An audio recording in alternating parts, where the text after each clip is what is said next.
Hello guys at maligayang pagdating sa aking vlog. Kung bago ka, please support my content by giving a heart reaction, comment if you have something to say, follow para ma-notify ka sa future contents ko. Ngayon, pinag-uusapan natin ang Spanish dollar o silver peso na nagkakahalaga ng 8 reals ay unang ipinakilala ng Magellan Expedition noong 1521 at dinala ng marami pagkatapos ng 1565 na pananakop sa Pilipinas ni Miguel Lopez de Legazpi.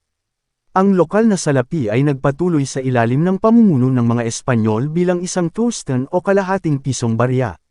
Bukod pa rito, ipinakilala rin ang mga Spanish gold onza o 8 escudo coin na may kaparehong timbang sa Spanish dollar ngunit nagkakahalaga ng 16 na silver pesos. Ang pinakaunang mga pilak na barya na dinala ng mga galleon ng Maynila mula sa Mexico at iba pang kolonya ng mga Espanyol na Amerikano ay nasa anyo ng mga halos pinutol na cobs o mocoquines.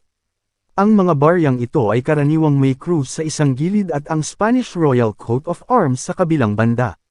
Ang mga baryang crudo na ito ay pagkatapos ay pinalitan ng machine-minted na mga barya na tinatawag na Columerios, Pillars Dollars, o Dos Mundos, Two Worlds, noong 1732 na naglalaman ng 27.07 gramo ng 0.917 fine silver, binago sa 0.903 fine noong 1771. Ang fractional na currency ay ibinigay sa pamamagitan ng pagputol sa Spanish dollar coin, kadalasan sa 8 wedge bawat isa ay nagkakahalaga ng isang Spanish real.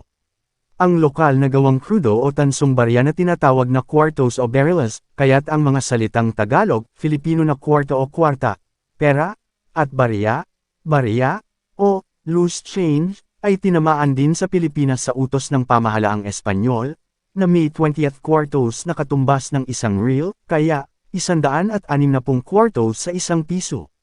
Ang kawalan ng opisyal na minted cuartos noong ika-19 na siglo ay bahagyang naibsan ng mga peking 2 cuarto na barya na ginawa ng mga Igorot na mga minero ng tanso sa Cordilleras.